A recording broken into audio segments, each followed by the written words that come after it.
Hello, everybody. Ron Baker here. Welcome to Empowered at Last. I am so glad that we have today one of my recent friends, Raj Jana of Java Presse. I met Raj at a gathering of entrepreneurs this last summer, and certain qualities stand out in some rare individuals that make me want to get engaged in their lives, and Raj is one of those.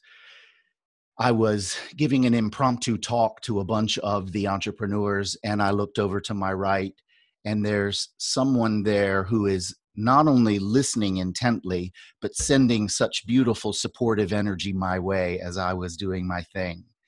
And then I ran into him much more directly the next day and was greeted with such an open heart and such a generous spirit. I was like, that is someone that I want in my life. And so it is my privilege to get to share my new friend with all of you. You will find out that he's doing impressive things in the world. But as you all know, if you've listened to my podcast much, I'm much more interested in who someone is and their spirit and their passion and their journey, their challenges, their mistakes, their learning curve, etc. And there's all these impressive things that Raj has done. So let me say hello before I introduce you officially, Raj. Welcome to Empowered at Last. Wow, Ron, I'd like you to just introduce me everywhere I go. That was awesome, man. Thank you for having me here. It's a privilege. Thank you so much. So let me tell my audience a little bit more about the context of your life and some of what you've done. Though we're going to get to some of the early stuff in life that Raj has done and how moving and motivated he has been for a long time in his very young life. But some of his official bio is that he is the founder and chief brewer of a coffee company called Java Presse. And he is interested in not just selling product, but in creating an experience for people. And so he puts it out that he wants to transform your favorite coffee ritual into an extraordinary daily experience. And the company, if I understand correctly, is only 3 years old. But in that time, he's already reached over 180,000 unique visitors. And he wants to create the ritual of coffee, that drink that sets your day up in a very meaningful way. He wants to make that the highest level possible. A way, only one of the ways that this man touches lives and inspires. He also has a podcast that is called Stay Grounded. Is that correct? I thought I had it correct. I'm pulling this from my memory because I have been moved by each of the parts, but there are so many details. So Stay Grounded is his podcast that has begun, I think, only in this last year. And he is inspiring people, bringing on all kinds of perspectives to touch people's lives. And that's what I love. You'll also find out that even when he was in college and he helped form a fraternity, well, what did he do? He turned it into a philanthropic fraternity that raised tons of money, and he now uses his business to even make a difference with the Make-A-Wish Foundation. I feel sure most people will know what that is, but that is a foundation that was created around children who have life-threatening illnesses.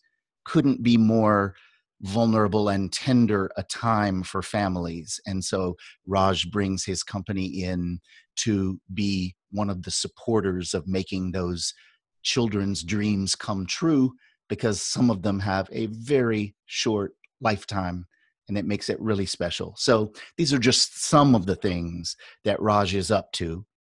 So welcome, Raj. Man, I'm going to take back what I said earlier and say that again. I need you to intro me everywhere I go, Ron. Like, if I could have a pocket-sized Ron on me at all times, that would just make my day. Thank you so much, friend. Thank you. The good news is you make it easy. It easy. Man, it's like a Morgan Freeman voice just coming down. Baker. It's Ron Baker. So let's start and explore and have this conversation and take it in as many directions as we can in 1 hour. Sure. Why don't we start out with your company?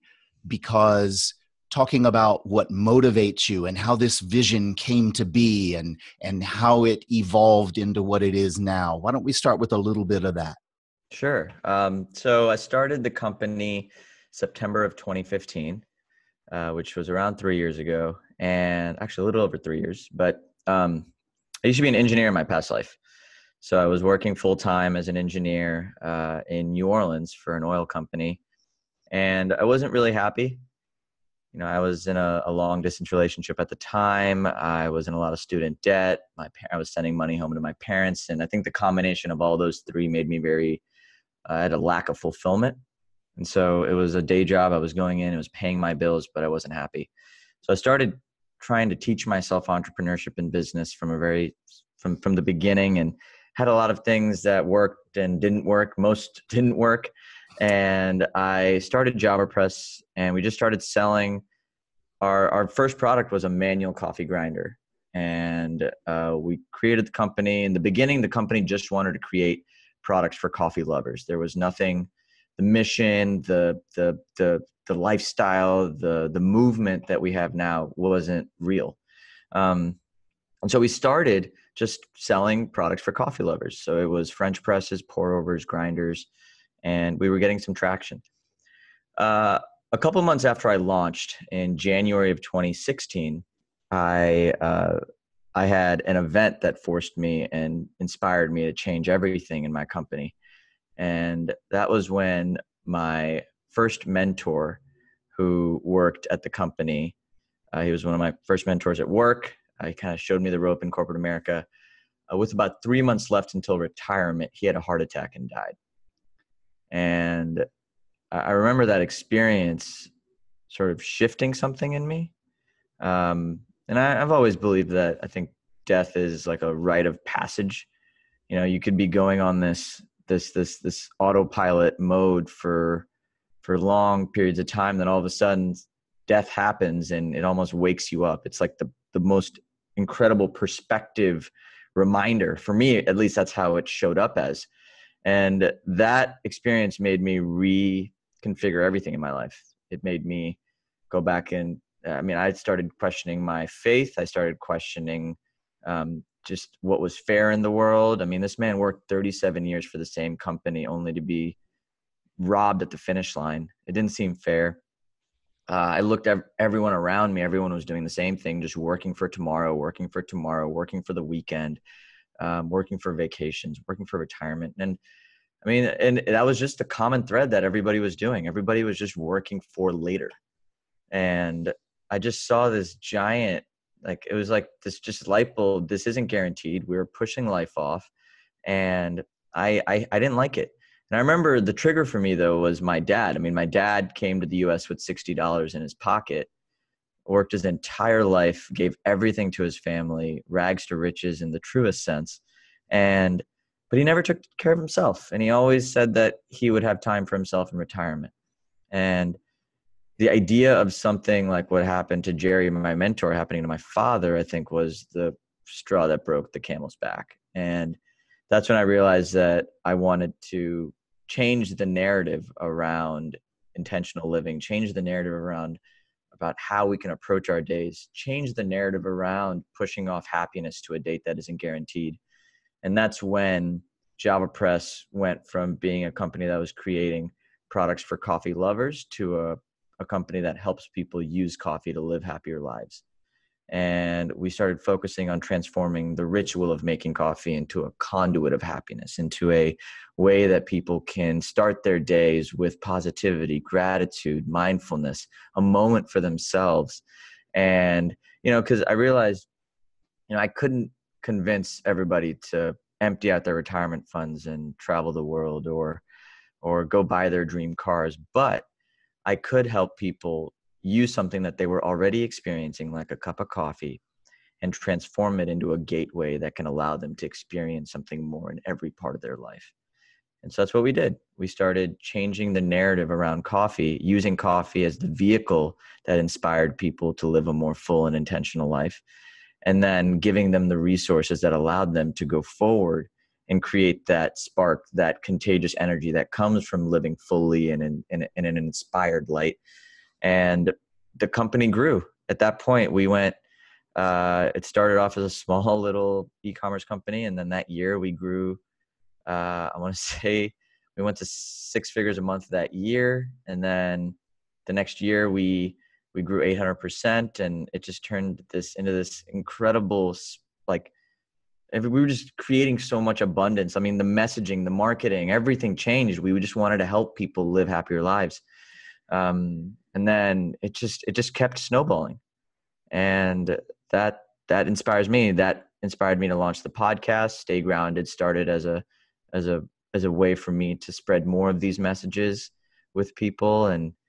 And that turned into a thing of its own that now helps people live extraordinary lives.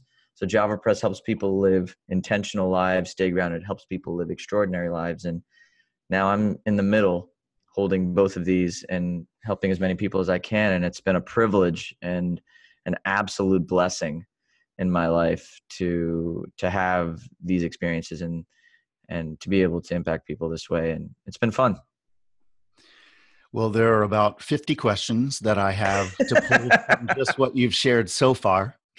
So let's start with just an affirmation and a conversation a little bit around the subject of nurturing self, valuing self, time for self, and creating rituals that give it meaning.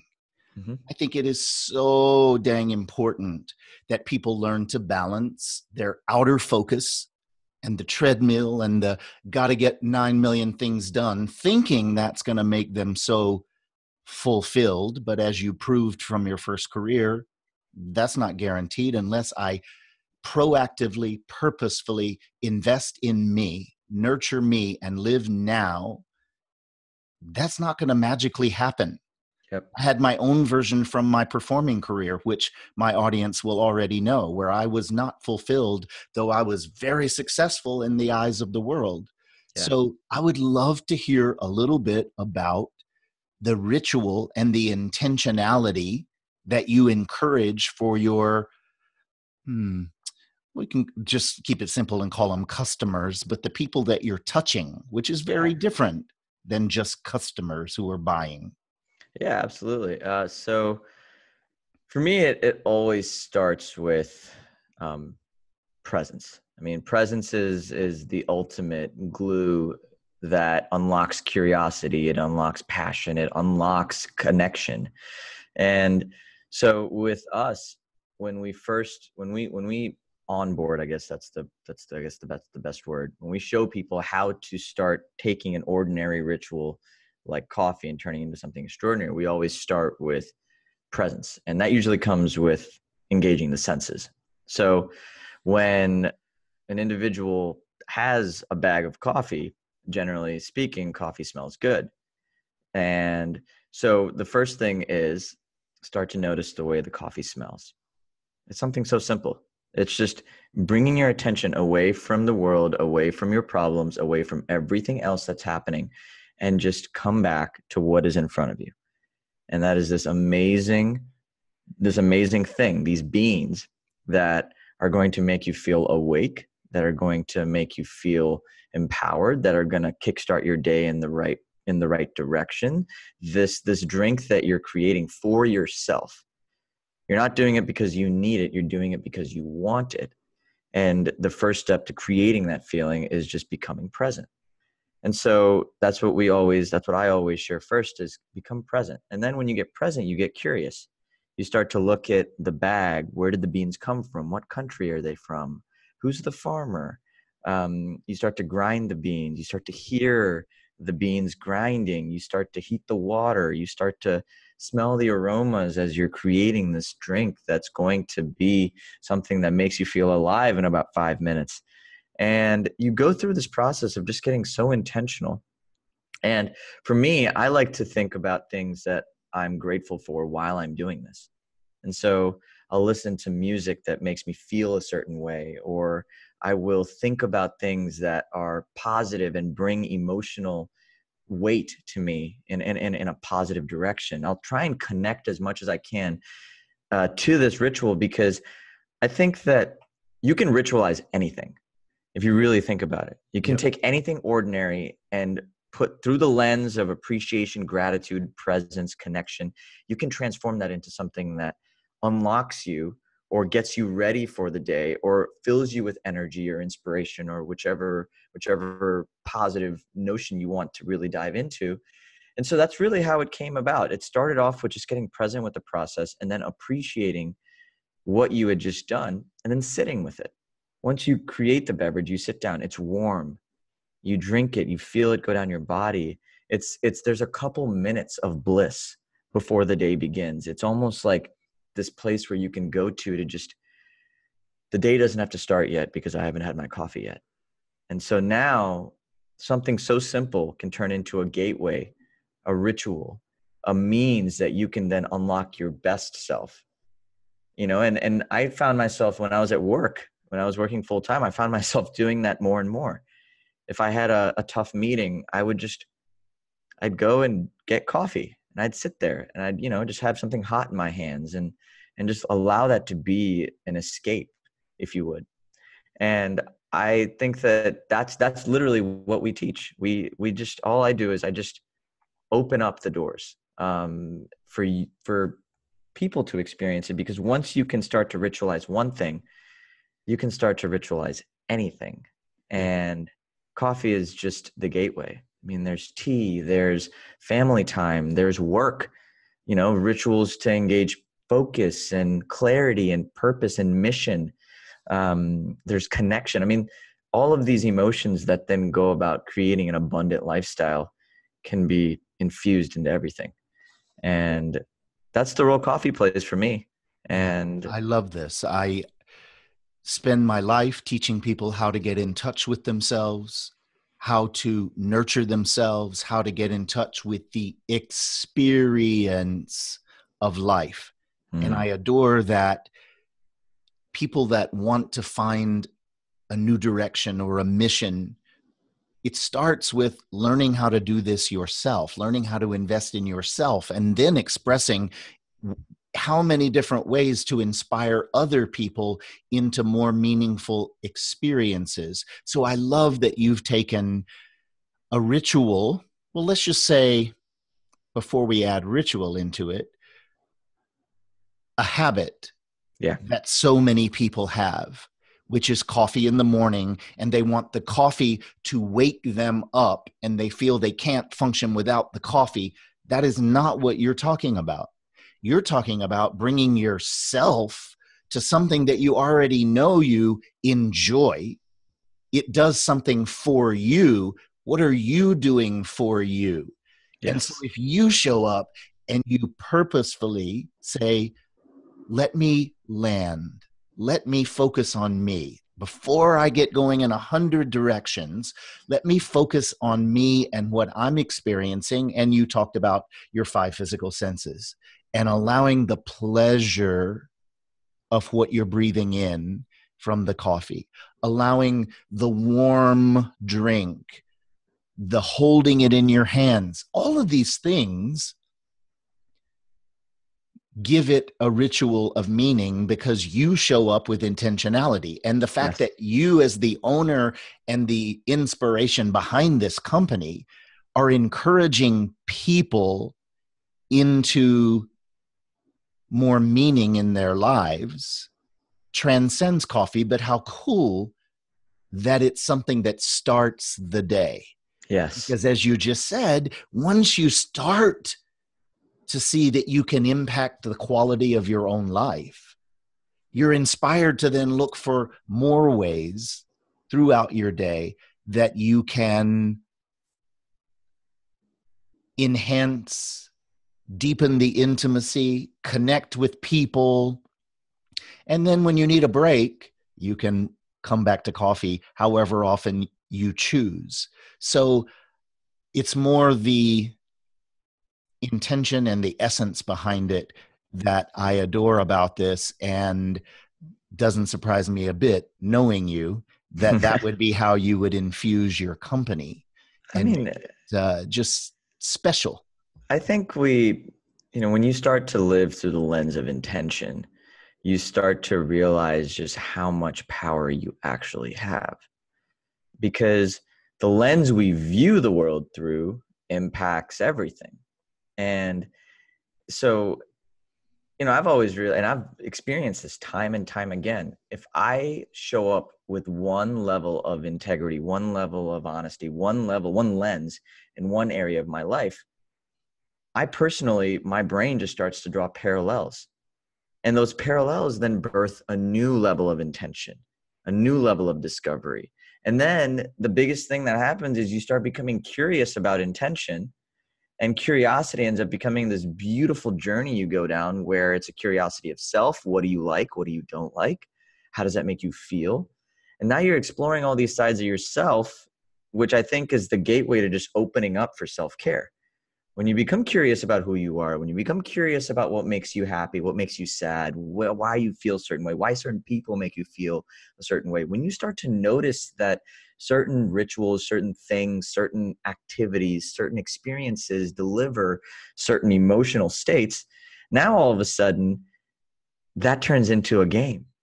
And it turns into a much more pleasurable way to just approach life.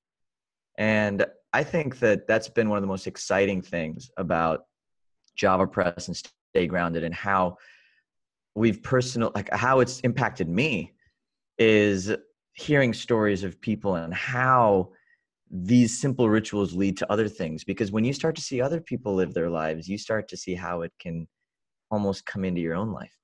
Like others turn into an example. It's a contagious energy that just spreads like wildfire. Because seeing anybody live their lives, you start to almost want to live it too.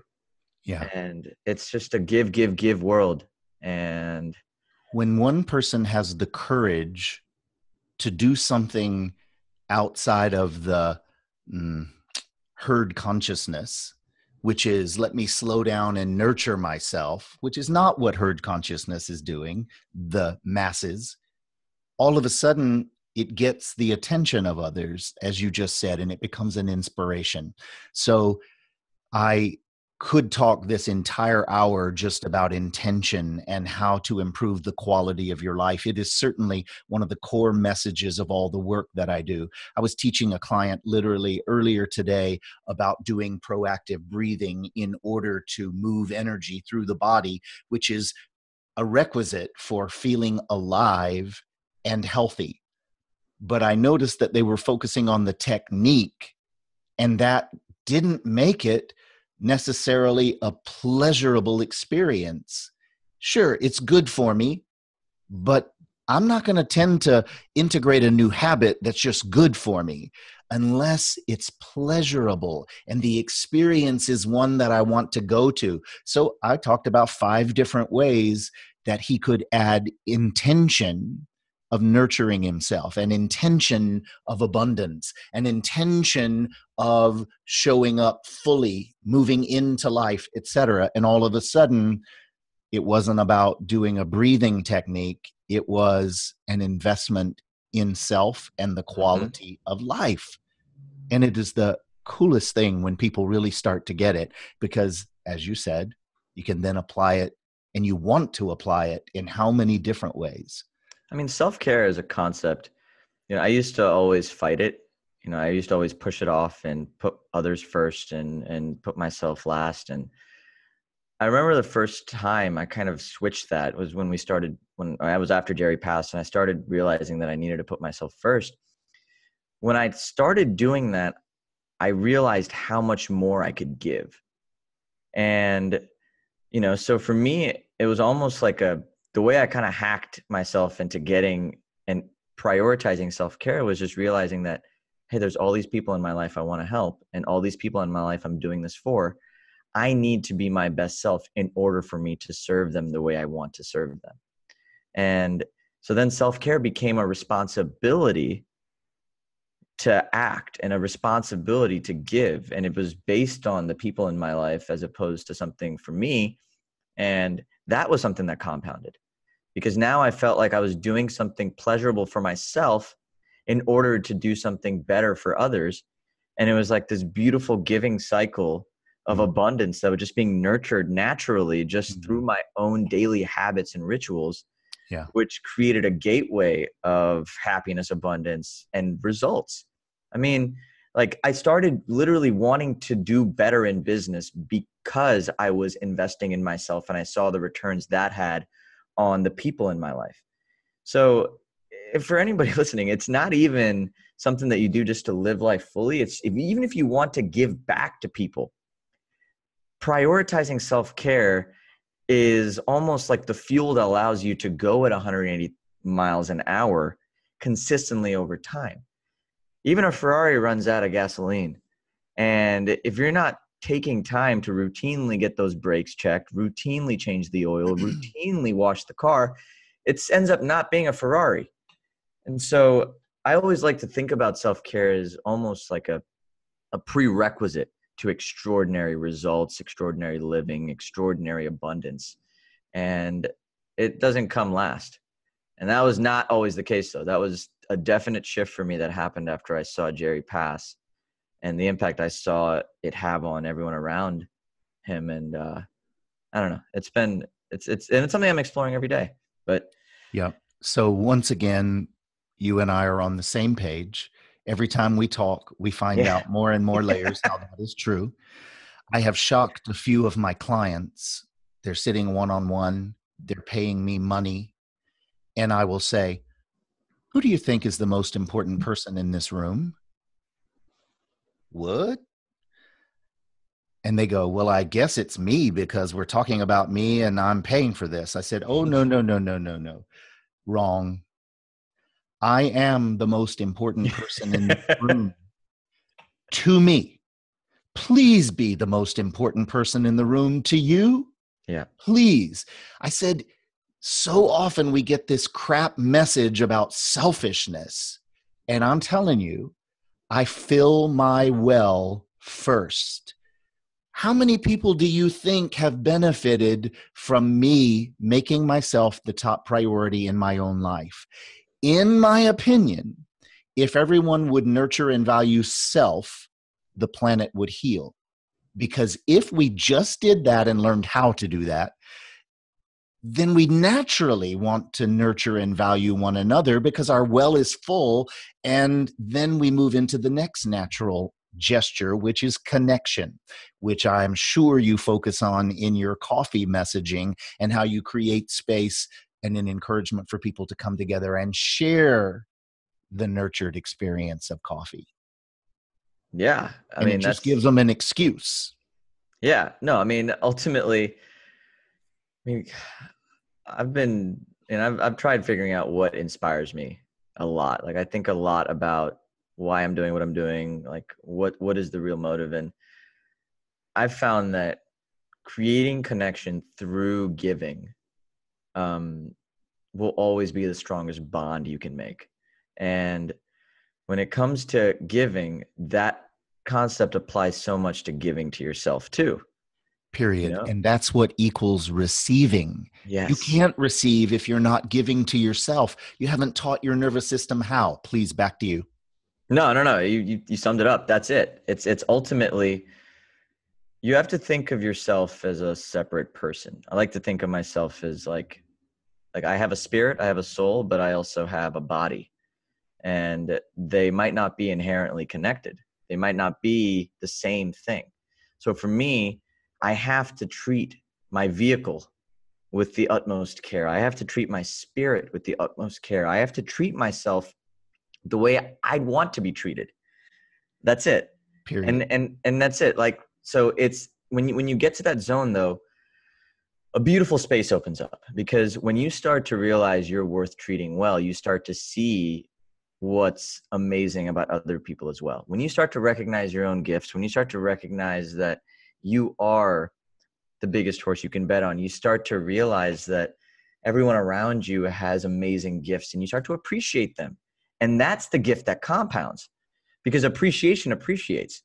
The more you appreciate someone, the more they appreciate you. That creates this loving cycle of amazing appreciation. And appreciation is one of the strongest energetic forces on the planet, that then spurs curiosity and wonder and joy and just life.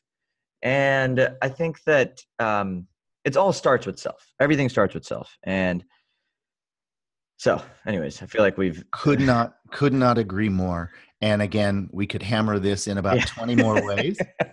So let's go to the challenges to get there. Okay. You said you moved through a big old learning curve in trying to get the entrepreneurial thing worked out for the company. But even if you want to go back to your childhood and go, what were some of my biggest challenges?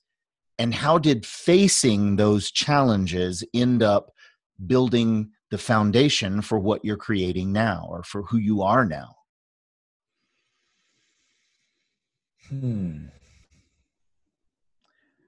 My parents have been like my rocks in my life. I mean, they've supported me so much. They've loved me. They've been there for me in many ways. At the same time, though, uh, they weren't always there for me in every way. And I had sports, I had competition, I had grades, I had this obsession with wanting to do really well in those other parts of my life, which was likely a way for me to get more love from my parents and to, like just growing up in an Indian household, it was always about being the best. And that was always like the standard. You're always being compared. There's always something happening in that regard. So from a very young age, I think I kind of became obsessed with just working really hard and constantly thinking that that was going to make me happy by making others happy. So working hard for other people. That was always like my driver, because I had this fear of being seen as not enough. And I remember, when Jerry passed, those fears bubbled up. It was, what if I don't have enough by the time I die? What if by the time I clock out of life that I haven't achieved all the things I want to achieve? And so I remember when I first started the company, I was more pushed by fear, and a fear of being inadequate, a fear of not being enough, a fear of not experiencing enough, a fear of lack. I mean, that was the biggest driver, and that got me started. And I remember when we got to a certain revenue threshold, actually, where I was kind of stagnating, like we weren't growing anymore. And I started wondering, why is that? And it's because the fear of being inadequate got me a certain point. But now in the grand scheme of life, I was adequate. People thought I was adequate. People thought I had everything I needed. People saw me as successful. My parents loved me. I had all these pieces. So there, I couldn't go further if I was driven by the same things. And I remember I went through a lot of personal development trying to heal that side of me and trying to understand that side that needed so much love, that needed so much appreciation, that needed people to tell me I was adequate and successful. And it all came from this idea that I feared beyond everything that I was incapable of retaining success. I was incapable of having success. And when I shifted the lens from being incapable to this purpose-driven side of wanting to give because I wanted to give, it was almost like the lens of fear moved away and it became the lens of purpose, passion, curiosity, abundance, inspiration. And I remember the shift happened. It actually happened earlier this year. That's when it really happened. The shift happened this year where I realized, my God, my entire life, everything from being a successful athlete to starting a fraternity in college to everything I did growing up as a child was because I wanted to feel adequate. And when that conversation with myself changed to wanting to help people see, like I didn't want other people to experience that. And self-care was a way to do that. Self-care was a way to increase that abundance, to create that love, to create that nurturing through just everyday rituals. it's almost like I was using my companies and my podcast and my messages to fix myself. It's like the medicine I needed, I was creating, and I didn't even realize I was doing that. It was like subconsciously just creating these messages. And it wasn't until I realized that I started owning and forgiving and allowing myself to just be human and love my just my past, my childhood, and forgive myself for not for just trying to do everything. And I don't know. I mean, I'm grateful for my childhood. I'm grateful for my parents. I'm grateful that I was born in that environment because it allowed me to create such amazing messages. But it's one thing to create these amazing messages, and it's another thing to realize why you're creating them. And I realized I was creating these messages to heal a part of myself. And I don't know. I think that our lives are structured much more in divine order, based on soul plans and soul agreements and opportunities to learn lessons and to find out what works and what doesn't work to set us up well. And certainly to achieve and only focus on the outer and having the pressure of having to be the best is not a path to fulfillment. That is not the same thing as a path of excellence, of inner and outer balanced. I want my life to go to the most fulfilling, deepest, that feels authentic to me, is so different. I had my first career in performing where I did almost exactly the same thing, again, on the same page with you, where I achieved performing all over the world in very famous places and signing autographs and whatever, and I was not balanced on the inside. No one had taught me how. And so out of my challenge, like you, wanting to find a way to not only help myself, but why not help a lot of other people who share similar challenges? That's what caused my end of a performing career and forming this school of self-mastery, as I had an interim there where I prepared to be able to do such a thing. But we live on a planet that has not known how.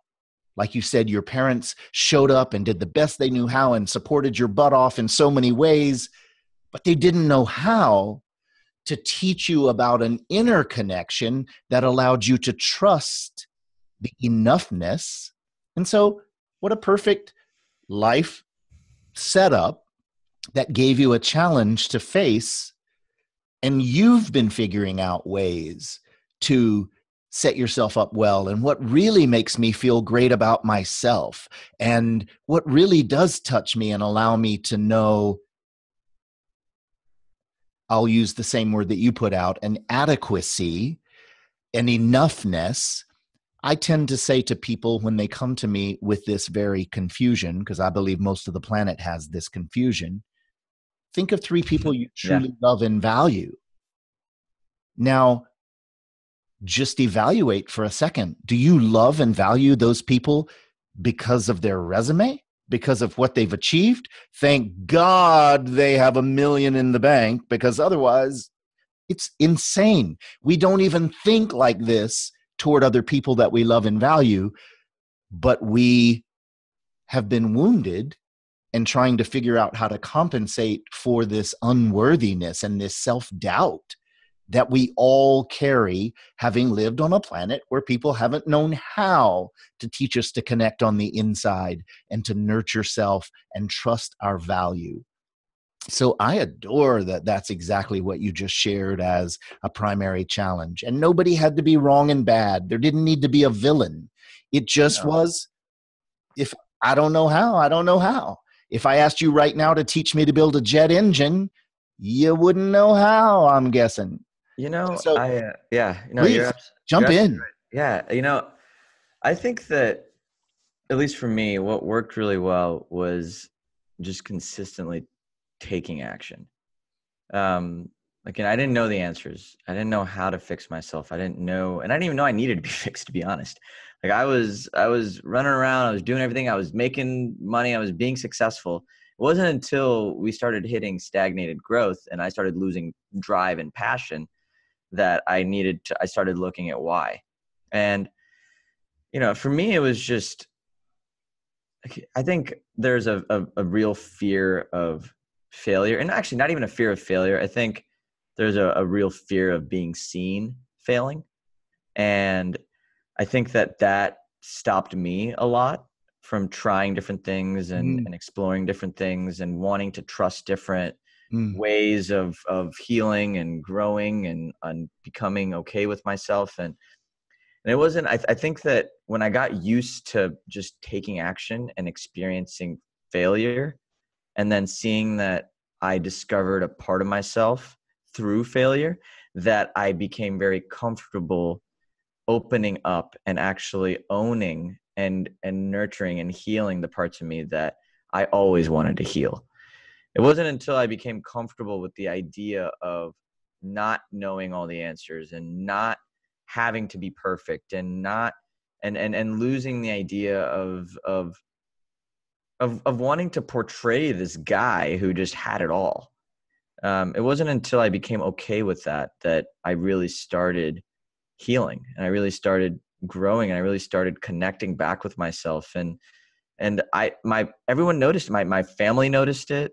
Like I started noticing how I showed up around people, my own presence and love and connection and my own empathy and ability to give. I mean, it all changed, but I think the first step is really just being okay with trying something new and being okay with it feeling weird, being okay with doing it wrong, being okay with your imperfections. And I think that happens the more you lean into them. And at least that's certainly been the case with me. Yeah, well, I think the truth is, whether we want it to be the truth or not, when we start out on the journey, the truth is every single one of us has wounding. Every single one of us has challenges. Every single one of us has fear, shame, and judgment that we have to work through. Every single one of us has a learning curve. None of us has all the answers. And if we realize that the people we admire, the people who have inspired us, also have a wound, also have a humanity. And can I start to love my own humanity? And I love that everything that we've discussed so far and all of the focuses of your business and all of the learning curve that you're having is bringing you into more and more of that. So how great that you're holding that resonance for people who want to create a ritual out of coffee and any other thing that you inspire in them through your podcast, that of course it's becoming more successful because there are 7 billion unique users who need this information and a safe place to have these same discoveries. I love that. It's why I knew I wanted to have you on here and sharing with the peeps. Oh, somehow I've lost your sound. Yep, Yeah, now I I'm got it. back. Yep. Yeah, no, no, I appreciate that, Ron. I mean, it's definitely, it's taken a lot of work. It's taken a lot of work, and I'm still growing. And I think that's the beautiful part of this whole thing. It's just once you uncover one layer, the layers get bigger, better, just more abundant. And Yeah, I think anything that we do in life that ends up being meaningful to us was something we had to make an investment in, and that's the work. So to invest in self, invest in one another, invest in a company, etc. It gives it a depth of meaning that people don't have if they don't need to make some kind of investment. I think, and this is something I've believed in my own life, my starting a business was actually one of the most spiritual journeys I think I've ever been on. Mm. I think for me, starting my business was like me forcing myself to actually uncover and confront these layers that I had buried through years of masking and being really smart at having to and being able to cover things up and sugarcoat things. I mean, I got really good at it. I was my biggest enemy, really. I mean, I was better at BSing myself than anyone else. Yep. And I think starting my business forced me to like, I couldn't BS myself. I couldn't, because I was seeing things happen in the tangible world that were a direct reflection of what was happening in the intangible. And that has been, I think, the biggest one thing that I think that's started all of this. If I didn't have my business, I think I'd still think I'm pretty awesome. And I'd still be going down this route of not really wanting or even needing to explore these sides of myself. So I'm very grateful for it all. Yeah, I would say to you the same thing I would say to my client. So how amazing that you have this growing by 10,000% since you started business. How amazing that you have these successes, but didn't you have value the day before you even started that? Yeah. And learning how to recognize that and build on that and go, wow. And my business is now just an expression of self. It's an opportunity to invest in life and touch other people and have a big old learning curve, some of which we like and some of which we haven't learned to like. That is the journey of life, rather than what you suggested your mentor seemed to be doing, which was working toward an eventual pleasure and relief rather than enjoying the whole process. Yes. And so no matter what he was doing, his passing got your attention. Yep. And Absolutely. how great that our lives inspire each other. Even the tragedy from one perspective of his passing got your attention and created something amazing. And that's what our lives can be. So in closing, my friend, if you had to quantify a couple of messages that you would want to pass on to anybody that you care about, and in this case, it's passing it on to the listeners of this podcast, what would you want them to know that would set them up really well in life? It's hard to pinpoint one, but name 10 if you want. Well, I'll start with the one that I think is most present on my heart right now, and that is you are worth figuring out. There have been so many opportunities in my life where I think that my life has been unlocked by my capacity to understand what I'm capable of. And I don't think I would be living with as much richness, which is much fullness, if I wasn't open to knowing the things that I was scared to know about myself. Mm-hmm. So one thing I could really just tell people is be honest with who you are, and be radically honest with who you are, because the second you start to become honest about the things that are happening in your life is the second you actually give yourself the power to change it. And the second you start to adopt and actually internalize and see yourself from a third party perspective is the second that you awaken all this infinite wisdom that your body already has, all the answers that you already have about what you need, what you want, and how you're going to get there. So when in doubt, go on a journey with yourself, because the journey of self will always be one that surprises and delights. I love it. I love it. And I am so happy for all of you out there watching or listening this podcast, because you now know some of what I know about Raj Jana and how beautiful, how generous, how authentic, how loving. Some of my favorite words are embodied in you. And I appreciate you and I love you. And I can't wait to share more of the journey with you and see where all of these things you're discovering are going to take you. The pleasure is all mine, Ron. I love you, and I'm always inspired just by you and your own connection to self-love. And I mean, it makes me happy. So thank you so much for having me here. And I'm just grateful. So thank you. And so catch the podcast, Stay Grounded, Raj Jana. Thank you so much. We will see you all sometime soon, I hope. See you later. Bye.